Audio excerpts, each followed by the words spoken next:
All right, world history students, Tree Hall here, and the purpose of this video is to help you write your essay, which is all about nationalism in the 19th and early 20th centuries. I promise you that if you watch this video, you will walk away with a solid plan of attack on your essay. So I will make this as quick as possible, but because I've got to give a little background information, this is going to be probably 30, 40 minutes, and I'm sorry about that. I like these to be 15, 20, but they don't always work out that way. So before I move any further, I want to just point something out. I've got this in the announcements, and I'll probably post this to Google Classroom, and I probably put this in teacher notes, and I'll put this in my email. This is the copy of the rough draft. I reworded this essay. I don't usually like the flip switch essay prompts, so I reworded this, but here's why this is important. There's tons of resources for your body paragraphs in here. Most of these are Wikipedia articles. If you click on these, it'll take you over. Great place to get facts. I mean, you can get these from your lessons too, but I wanted to try to make this really easy on you. So I just wanted to show you that. Now let's move back to our essay. Okay, so let me go ahead and begin. The picture you see, by the way, those are two Germans in a machine gun nest in World War I. You can tell because they've got the gas mask. That's kind of the end of nationalism. Let's go back to the beginning. So the first thing that I think is important to talk about, if you're going to talk about nationalism in the 19th and 20th centuries, you have to go back to the French Revolution and Napoleon. And the picture that you're looking at here is the year is 1804, and Napoleon has just crowned himself Emperor of France. He's also kind of called himself Holy Roman Emperor, which goes all the way back to medieval times. And the person sitting in the background is the Pope. You know, he's got the church. There's all kinds of nobility from different countries there.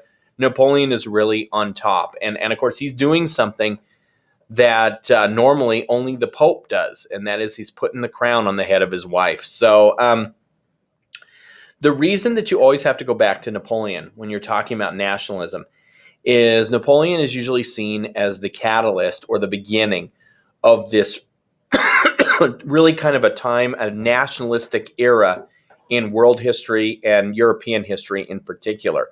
And the reason that Napoleon is seen as the beginning of this is when the French Revolution happened and the French cut off the head of their king and queen, naturally it freaked out all of the other nobility and royalty throughout Europe. And so over and over, they attacked France. And over, with Napoleon's help, France beat all the countries around them. And that really kind of inspired people. And there were two things that the French had going for them. One, they had the genius of Napoleon, who, by the way, I should mention, is a middle-class dude who ascends, he's a nobody who gets to the pinnacle of power. And that's an inspiration in itself. And then two, because the French had actually created a republic like our country, and they had democracy like America, they owned their country. The people did. And because of that, they fought with more patriotism, more loyalty, more inspiration than the people around them, because in their mind, they had more to lose. It's kind of like when America goes to war. You know, we love our country and we fight for it because we love it. And what ends up happening with Napoleon is he conquers all of Europe, and he eventually does get defeated, but everybody wants to be like the French and Napoleon. So he inspires this era of nationalism. The other reason that this is important is Napoleon's defeat in 1813, then again in 1815, was caused mainly by Great Britain. And even though Great Britain was just this tiny little country, because it had colonies all over the planet, and it had resources coming to them from all over the planet, it was Britain who financed all of these armies that went up against Napoleon over and over. And so the two lessons that come out of the Napoleonic era is, if your people feel pride for their country and their leaders, they'll fight hard and they can win. And two, if you can create an economic empire, you can even defeat someone as great as Napoleon. And those two themes are going to kind of dominate from 1815 all the way up through the end of World War I. So let's, and beyond. Okay, now let's look at the essay itself. So here's our topic. For Project 1, you'll be required to write a detailed essay of 600 or more words explaining how nationalism changed the world during the 19th and early 20th century. In your essay, you will need to describe how nationalism influenced imperialism, political changes during the era, and World War I. Okay, that's pretty straightforward. Before we move any further, let's talk about nationalism. Now, I probably should have used the picture of the Bronco Nation up here in Idaho, but I like this one because this is national. This is, if you've never seen these folks before, this is a picture on the right here is the Raider Nation. And of course, these guys look kind of creepy. And I thought this is a great picture to explain nationalism. So let's first start with the definition. Nationalism is a patriotic feeling, principles, or efforts. Synonyms are patriotism, patriotic sentiment, flag waving, xenophobia, which is hatred of those outside of your country, chauvinism, which is feelings that you're better than everyone else, and jingoism is also hating those who are outside of your country. An extreme form of this, especially marked by a feeling of superiority over other countries. And then one other definition that I think is also important, especially if you cover self-determination. It's an advocacy of political independence for a particular country. And in that case, usually what they're defining as a country are people who speak the same language and share the same culture as you. So you might be saying to yourself, well, how's nationalism different from patriotism? That's why I brought the picture in. Okay, so if you're a fan of a sports team, that means you really like the sports team. If you're a patriot, you really like your country, right? So you still say, well, what's the difference? But when you're a fan of a sports team, you really like your sports team and you don't really like any other team because they're not your team. And that is how nationalism is different from patriotism. Nationalists really love their country.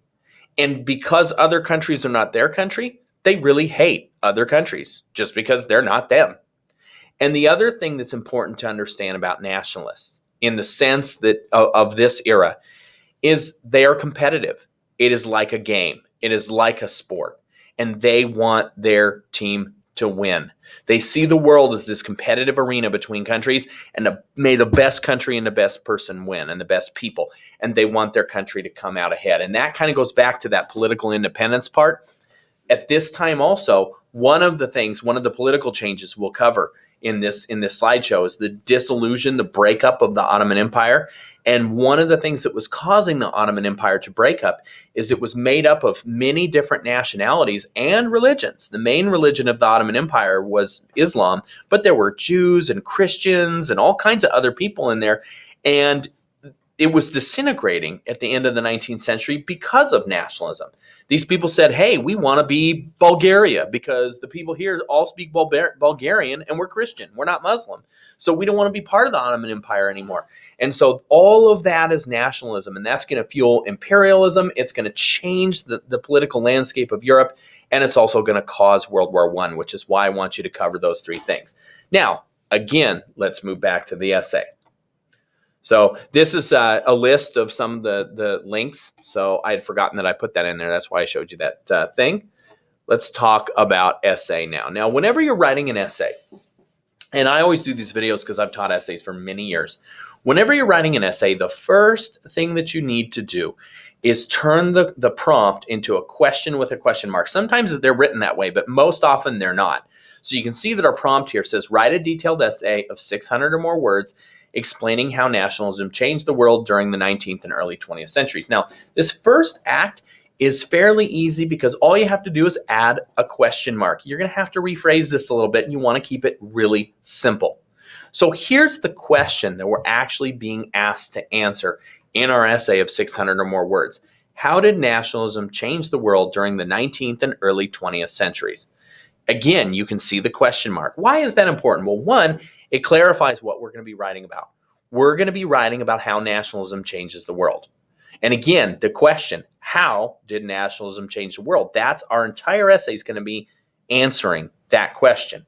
The other reason it's important to turn the question into a question with a question mark is because your thesis statement, which comes at the bottom of your intro paragraph, should be a one-sentence answer to this question.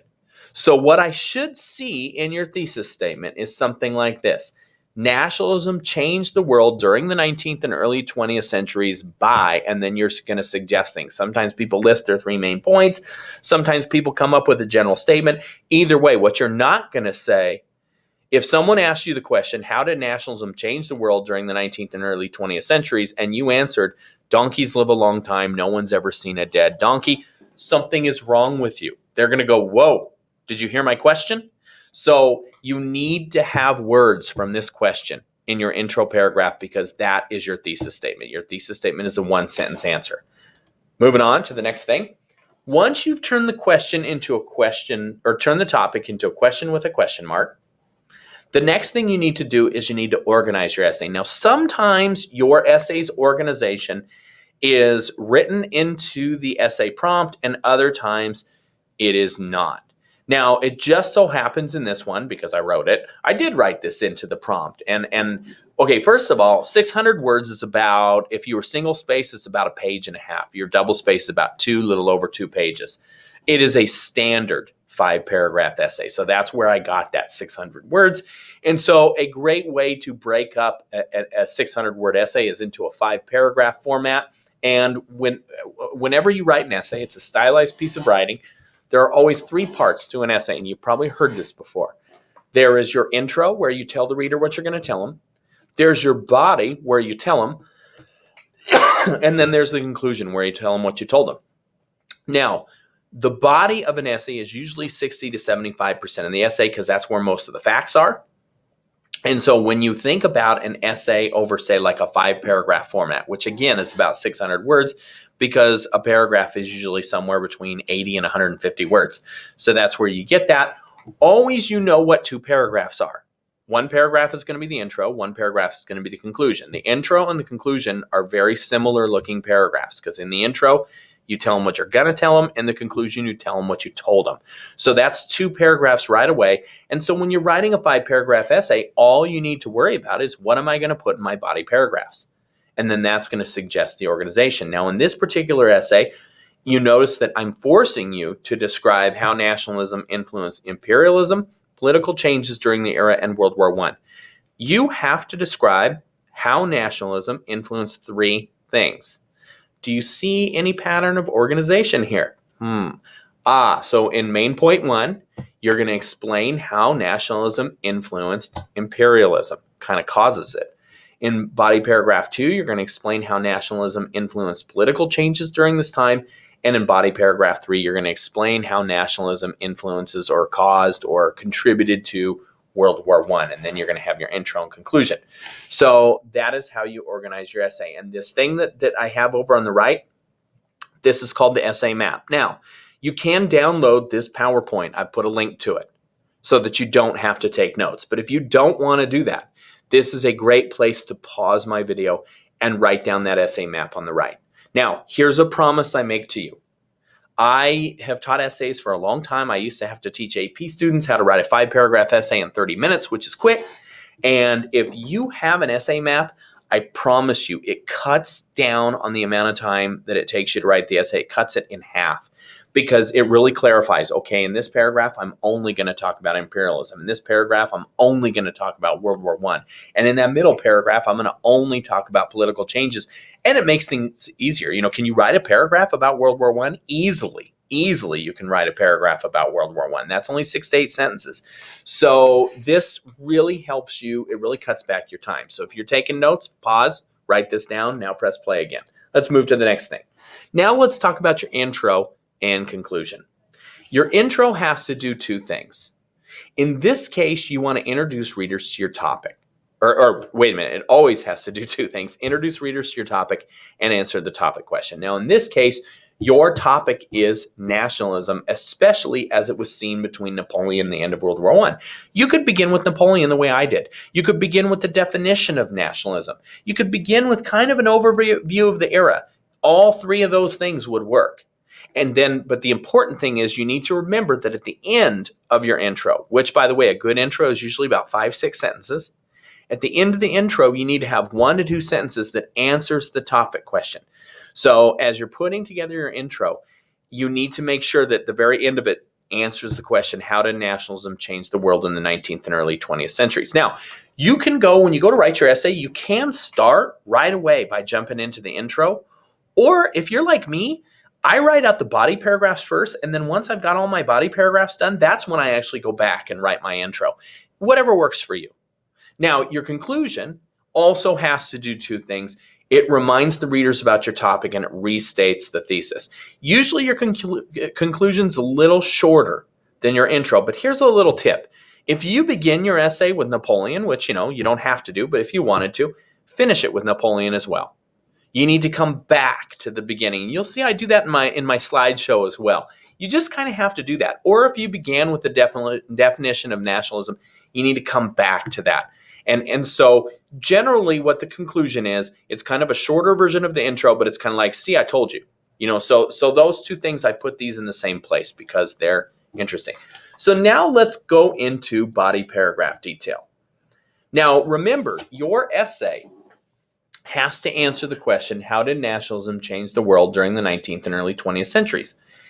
Each body paragraph has to address that topic question in its body para specific way. In other words, if my first body paragraph, by the way, MP stands for main point, if my first body paragraph is all about imperialism, then I need to answer the question, how did nationalism cause imperialism? Okay, because I need to link it to that. What I'm saying in the topic is that nationalism did cause imperialism, political changes, and World War I. And what you have to answer in those body paragraphs is, how did that happen? So each of your body paragraphs is a one paragraph answer to the questions, and these are the questions. So in your first body paragraph, in 6 to 8 sentences, you're going to be answering this question. How did nationalism cause imperialism? Or maybe even influence is maybe a better word. How did nationalism influence imperialism during the 19th and early 20th centuries? In your second body paragraph, it's going to be a 6 to 8 sentence answer of how did nationalism cause or influence political changes during the 19th and early 20th centuries. And then in your last body paragraph, it's going to be a 6 to 8 sentence answer of how did nationalism cause or contribute to World War I. So that's a good way to kind of think about your body paragraphs. They are paragraph answers to 3 questions that are pretty close, that pretty much resemble that topic question. Because imperialism, political changes, especially in Europe, and World War I were the 3 legacies of nationalism during this time. And you may even now be thinking about this. Nationalism, good or bad? That's a complicated question. And that is something that you should probably have a pretty strong opinion about by the time you're done writing your essay as you look through the information. Okay, now let's talk about imperialism.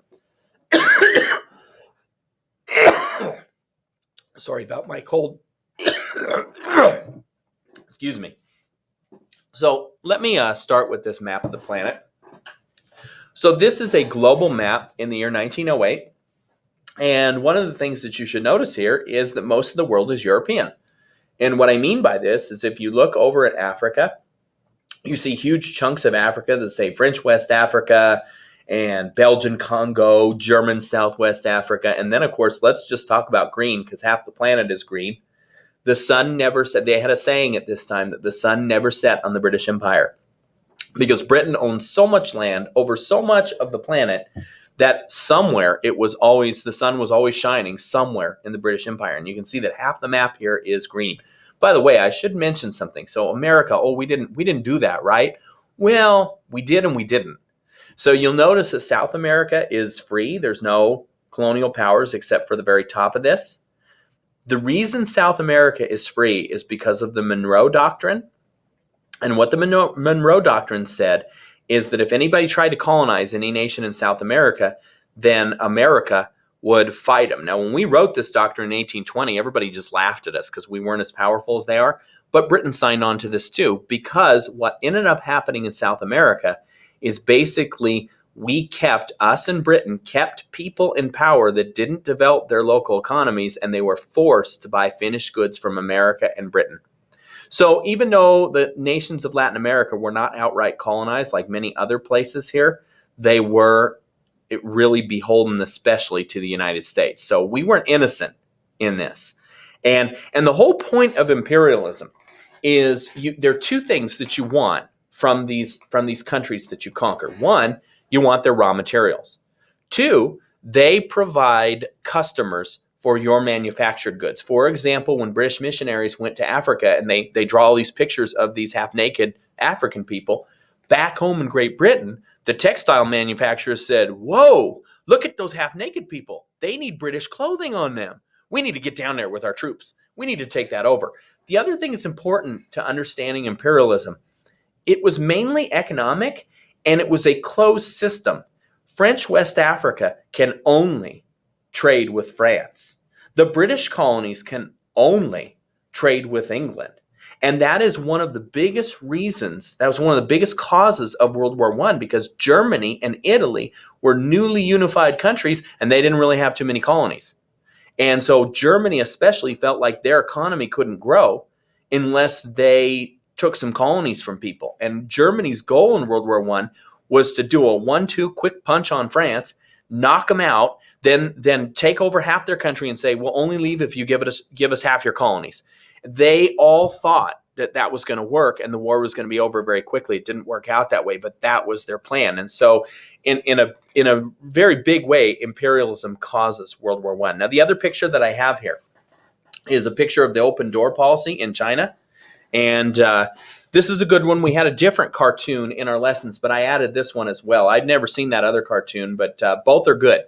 And you can see in this picture over here on the left of China that basically the European powers, and I should even say industrial, because you can see Japan sitting over there. Europe was not the only imperial country. Japan got in late, but they started with a vengeance, and Japan would really come to the height of its imperialism during World War II. They would create their empire then, but they were just now starting to get in on the game. And they even called it the Great Game. And you can see that the game here is carving up China into pieces. And you can see that the Chinese don't want that to happen, but is anyone listening to the Chinese? No. And the other reason I included this picture, these little pieces that they carved China, they actually existed all over the world, and they even had a special term for them. They called them spheres of influence. And so, again, this kind of comes back to the colonies and trade. Within a country's sphere of influence, that colony, that imperial holding, they could only trade with that country. And so you have that. So anyway, the other point that I wanted to make with this is those people aren't friendly with each other. You can see that the industrial countries of the world, they're all holding knives, and it looks like they're just as likely to turn the knives on each other as they are the piece of China. And it was a very competitive, pretty confrontational game, and so this is important as these people are creating these huge empires all over the world. When they bump into each other, it's not pretty, and it causes conflict at home. And there was a lot of negotiation during this time that there were, if you look very closely at the history of World War I, there were many almost World War Is that were negotiated out at the last second because this was a brutal era. Okay, so in body paragraph 1, what you're going to be describing is how did nationalism cause imperialism. What you're going to want to do is get into that paragraph and describe imperialism, and then you want to talk about the link between imperialism and nationalism. By the way, if you look over on the right, each body paragraph must do two things. One, it provides information. So in the first part of your body paragraph, describe imperialism. Maybe you want to break it down nation by nation. Maybe you want to talk about China. Maybe you want to talk about the British Empire. You definitely should talk about the British Empire, by the way. Maybe you want to drop that spheres of influence thing, the open door policy. That's great. And then what you do, if a body paragraph needs to be 6 or 8 sentences, you describe in 3 or 4 sentences. That's the stuff that comes from Wikipedia. Who, what, where, and when. Dates, the whole deal. Then next what you do is in your own words. This is where the analysis comes in. You need to explain the link between imperialism and nationalism. Now, you're going to want to explain in your own words, how did nationalism cause imperialism? Well, that's a fairly simple thing. If you're a nationalist, you believe your country's the best. Your country should have an empire. Your country should rule over other countries. Your country should be the biggest. And remember that whole competitive thing? This is where they competed the most. Now, there's a second part of this, Remember, this is an essay about how nationalism changed the world. In one of the units, I included 2 films from this show called Empire. And the British, even today, still ask themselves this question. Should we have created an empire? Was that a bad thing? Well, they generally agree it was kind of a bad thing, but was it a terrible thing? And I don't think the answer to that is so simple, because we were once a former British colony and we're now allies with Great Britain. And the weird part is almost all of Britain's former colonies are now allies of Great Britain. There must be something they valued there. And truth be told, imperialism did a lot to develop the world economically. We are today living in an era of global trade. That global trading network and the infrastructure that helps run that network was really created in the 19th century due to imperialism. Most of the major trading centers in the world today were built by the British to get resources out of their colonies and to bring their finished products into those colonies. And even though the British are long gone and the countries are now ruling themselves, that trade is still going strong. So there's something kind of interesting there that you should be thinking about when you write your essay. Okay, now let's talk about political changes. So in the time of Napoleon, one of the reasons why Napoleon was so successful is because what you see on this map is Germany and Italy were both all kinds of itty-bitty pieces. And so it was easy for him to defeat the Germans and the Italians. Now, he did have to face the Austrians and the Russians and the British, but generally, he did not have to face the strength of Germany and Italy. It was easy for him to overrun those places. And so one of the things that you see in the 19th century after Napoleon is you see the creation, what they call the Italian unification. And that's where all these little city-states that Italy throughout the Middle Ages had always been maybe 20, 30 little itty-bitty countries in that boot. Germany was worse. Germany was about 300 itty-bitty little countries within what you now see as Germany on that map. And so right after Napoleon was done, these countries were like, man, he sure whooped us easy. We're tired of this. And so they all allied together. And of course, all these Italian city-states, they all spoke Italian. They had the Italian culture. They said, why are we not one unified country? The same thing with the Germans. Germany was a little more complicated because Austria also spoke German, and they did not want all those itty-bitty countries to unite and form a greater Germany because they were used to dominating the economies of those. And this is an interesting side story with Austria. Austria has no navy. Austria is landlocked. They want to create an empire too. They're very interested in countries that don't have factories because they want to sell their industrial goods. And so for Austria, because they don't have a navy, their empire has to be created in Europe itself, which brings us to the Balkans, which are sometimes called the powder keg. You see Serbia, Albania, Greece, Bulgaria, Romania. These were all the former nations of the Ottoman Empire. And starting really in the middle of the 19th century, the Ottoman Empire starts to really go into collapse, and all of these countries become independent. And when you look, Russia and Austria-Hungary, by the way, Russia didn't have much of a navy either at that time.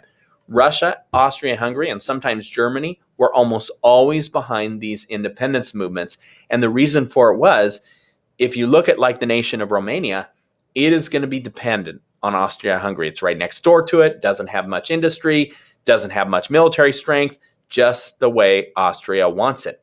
It's also next to Russia. So Russia wants that relationship with them too. And really, when you look at the beginning of World War I, it all happens in Serbia, and it's between Russia and Austria-Hungary. They're the ones that really start the war. So you have these huge political changes, especially in Europe at this time. And the most important part is it changes the balance of power in Europe. I got to take a drink so I don't cough some more. And that's going to change everything, and that's going to lead up to World War I. Now, how does nationalism change this? Well, France, you can see, was a big country. And the best way you can defend yourself against a big country is becoming a big country yourself. So that is one of the things that changes. Another political change that you see in the 19th century is you see a lot of reform. Remember, I told you France became a republic like the United States? They had a separation of powers. They had a parliament, just like us. So later, after France was defeated, all these countries, after they kicked out France, they said, you know what? That country ran better than ours. We're kind of tired of the king and queen doing whatever the heck they want. We're kind of tired of the noblemen telling us what to do. We want a parliament. We want a republic. We want rights. And so even though at the time of World War I, kings and queens still were ruling these countries, it was very different from medieval times. All these kings and queens had to answer to parliaments, just like they did in Great Britain, just like today. Because Great Britain still has a queen, right? But that queen doesn't have a lot of power. The power really resides in Parliament. And that was one of the huge changes you see during this time. There was a modernization of government. Okay. So now getting into body paragraph 2 detail. How did nationalism cause political changes?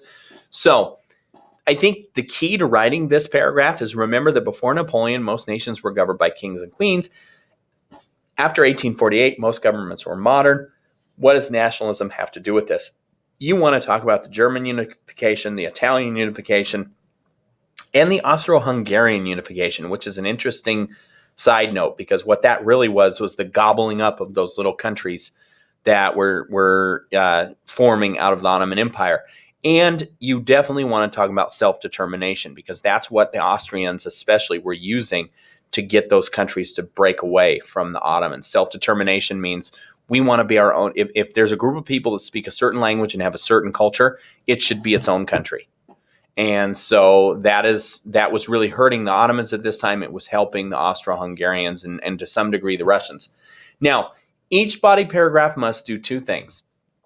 One, you need to give your information. You need to describe the 2 or 3 items you choose to write about. So let's say you lump in German unification, Italian unification. Let's say you talk about all 4 of those. In 4 sentences, say, you describe all 4 of those items there. Maybe 4 to 5 sentences. Then you get into your analysis, and that's where you explain the link between the political changes during this era and nationalism. Why did the Italians want to unite? Because they had seen what happened when you weren't united, and they saw how strong France was, and they said, we want a little of that over here. Why did the Germans do this? Same thing. They said, you know what? Why is France like running the show? And why did Great Britain? It's just a bitty island. How are they running the show? We don't understand this. We're the smartest people in Europe. How did this happen to us? We want to be united. So you need to explain the link between these political changes and nationalism. Also, this is an essay about how nationalism changed the world. So here's one of the things you want to think of. How did the political changes of this era change the world at this time? So that's just something that you want to be thinking of as you're writing this. Hey, let's move to the next body paragraph. Now, I use the same map here, but I want to talk about the lead up to World War I. By the way, there's a link on the document that this is this map that I used. I found on the internet. It's an interactive map. Obviously not on my slideshow, but if you click on these yellow dots, it takes you step by step with how the war began and how it all happens. But one of the things that happened in the lead up to World War I this was really kind of the height of the imperialist game. You know, they'd already had the scramble for Africa. They'd basically conquered the whole world. The only thing left was these bitty pieces of the Balkans that were coming away from Turkey, and everybody was fighting for these. And so you see a few different things in Europe at this time. Number one, you see militarism. So I've got this picture over here of these Germans doing their funny little goose step. And what ended up happening is all the countries of Europe during this time got huge armies. And you can find, I couldn't find the chart at the time. I wasn't really looking for it. But if you look up like army size before World War I, it's crazy. The nation of Bulgaria, which is like itty bitty, it's like half the size of Tennessee, had a larger army than the United States. It's crazy. And then Germany had like millions, and Austria-Hungary and Russia. All these countries have crazy big armies. They began to build up massive amounts of troops. They also allied themselves with each other. So what you see here, Germany, Austria, Hungary, and Italy, this is part of what they called the Triple Alliance, later to be known as the Central Powers, because United Kingdom, France, and Russia become part of the Triple Entente, and then Italy switches sides. So they end up calling the Triple Entente the Allies, and they call Germany and Austria-Hungary, and later the Ottoman Empire, join sides with Germany and Austria-Hungary. Probably Austria promised them that they would stop gobbling them up if they joined their side. So with that, those are the central powers. And again, each of these complex alliance systems was really designed to help the other countries kind of get the edge over the countries around them. France is calling Russia and saying, Germany has become too powerful. We need to talk. We need to be friends because look at how strong Germany is now. They're threatening us. What do you think? Britain is doing the same thing. Germany is calling Austria-Hungary over the same thing. So this is all about competition. The other thing that I've got two other pictures here. So this picture up here is, and you can look this up. You can find a picture like this in every single country. At the outbreak of World War I, millions of people volunteer to go fight in this war. Everybody thought it was going to be a quick little short war. It's going to be over in by Christmas. What no one factored in on was the machine gun. The machine gun completely changed the dynamic of warfare. You could no longer do the yay mass charges. You would jump up, everybody would die. Every single person would die. And the height of that was the Battle of the Somme, where you basically, in the Battle of the Somme, I think when it was all said and done, it was total million casualties. 10,000 men an hour were mowed down by machine guns. They would walk in the trenches and blow whistles. You'd jump up and, what you're supposed to do is you shoot the enemy trench with artillery and it makes their machine guns retreat, but the machine guns were pretty well dug in. They would put them down in a hole, and then as soon as the artillery was over, they'd bring them back up, and you'd blow the whistle, and everybody would run out, and by the time they got halfway through what they called no man's land, they all got shot and killed. So it just didn't work. I mean, I think after 1 million casualties, the British had advanced a few hundred yards from where the battle began, and that's really the story of all of World War I, and 20 million people dead. So talk about a futile, useless war that changes almost nothing. That's going to be the subject of next unit. Anyway, though, one of the things you see that everybody volunteered. Everybody was just happy to go fight that in the beginning. They all thought it was going to be great. It was crazy. That's nationalism. If I could only just die for my country, then this little piece of land will forever be Britain. That's actually a real poem. I'm not doing very well to it. Another thing that you might want to talk about as you're talking about World War I was propaganda. This is American propaganda. Destroy this mad brute. The monkey is Germany. And a half-naked girl is Belgium, because according to us, the Germans raped Belgium when they went through. And, the German soldiers raped every woman they saw, and it wasn't really true. But all the countries did that. They had all this mass propaganda against each other. A very different era than we're living in today. Very much everything was competition. Just think of like a big sports game, and instead of teams, it was countries. And World War I was like the Super Bowl. And of course, the thing is, it didn't turn out the way anyone had thought. Okay, so body paragraph 3 detail. How did nationalism cause or contribute to World War I? And again, when you think competitions, then that is going to help you as you're going to talk about these things. You're going to need to describe the lead up to war and maybe even part of the carrying out of war. But the lens you want to look through, nationalism. This is competition. How did nationalism cause these things? You could talk about the dissolution of the Ottoman Empire and how everybody was competing for those little chunks that were breaking away. You can talk about militarism, which was totally fueled by nationalism because it was a competition. Who can build the biggest army? You can talk about the alliance system. You can talk about propaganda because, in World War I, the enemy was the devil. They weren't humans. They were the devil.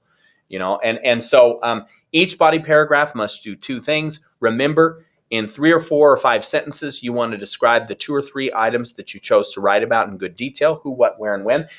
By the way, you may be asking yourself, how many of those items over the left should I choose? It just depends on what you can get the best information out of. Maybe you just talk about 2 of those. Maybe you talk about all 4. It just really depends. You want to have a decent sized body paragraph, and a decent sized body paragraph is 6 or 8 sentences, and it has to have both information and analysis. Once you've put some good information in there and some good description, now what you want to do is you follow it up with a few sentences that explain the link between World War I and nationalism. Also, again, this is an essay about how nationalism changed the world. Question: how does World War I change the world? And really, that is an answer that will come about in the next unit as we talk about the aftermath of World War I. There's a book called All Quiet on the Western Front. And this German soldier is talking about all the awful things you see in a war hospital. And he says, and this is just one war hospital. And there are many war hospitals. Everybody in my generation has seen the things I have seen. And he says, and I have killed. Man, have I killed. We have all killed. And he said, all of my generation has been brought up and we have been trained to kill. And at this point, when we see someone die, we don't even blink an eyelid because who cares? You know, if you killed 20 people, what's 21? And the thing that he warns about is he says, one day, though, this war is going to be over. What is going to come out of us? What is going to come out of this generation kill? This generation that's been raised to destruction. What are we going to produce when this war is over? Because we're not good at working. We're good at killing.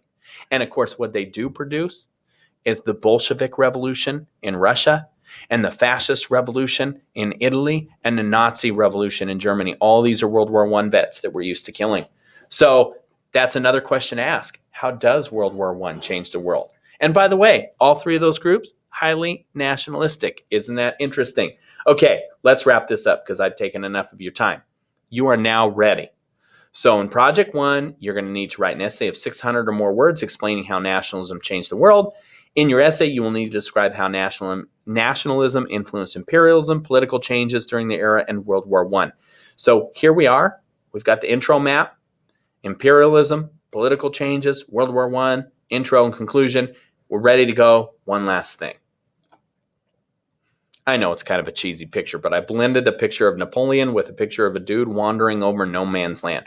No man's land was that space between the trenches. And here's the thing that's kind of interesting, the poetic part. You can bring this out in your essay if you want. Everybody wanted to imitate Napoleon because under him, France achieved the height of greatness. Napoleon really revolutionized warfare in his time, and he was a brilliant tactician. And he's huge. By the time Napoleon dies, the armies in Europe are by far the best in the world. And Napoleon made him the best because you couldn't beat him easily.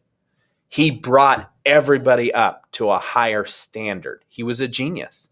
And everybody saw that glory and that greatness, and they wanted to imitate that. They wanted that for their own countries and for the next century. Everybody's just fighting and competing to try to recreate that glory. But you know, they forgot something. In the end, Napoleon was defeated. Time and time again, he defeated everyone else. But you know, nobody likes to live under tyranny, which, by the way, the Europeans would later discover about their colonies. Nobody really wanted the Europeans in control. No one wants to live under tyranny. And in the end, no matter how many times he defeated all those enemies, they rose back up and they attacked him again until in the end, he was the one that was defeated. And he died this really sad, lonely death on this island called St. Helena, which was off the coast of Argentina. It's really sad and pathetic, his final days. And what they never thought of is that there's a price that you pay for that kind of glory. And at the end of World War I, they would start to come to grips with that price because what they thought they were getting was greatness. And instead, what they got was destruction. So I would like to leave you on that note. I hope that this will help you write your essay. And if you need more help, please give me a call. You know how to get a hold of me. Looking forward to reading what you guys write.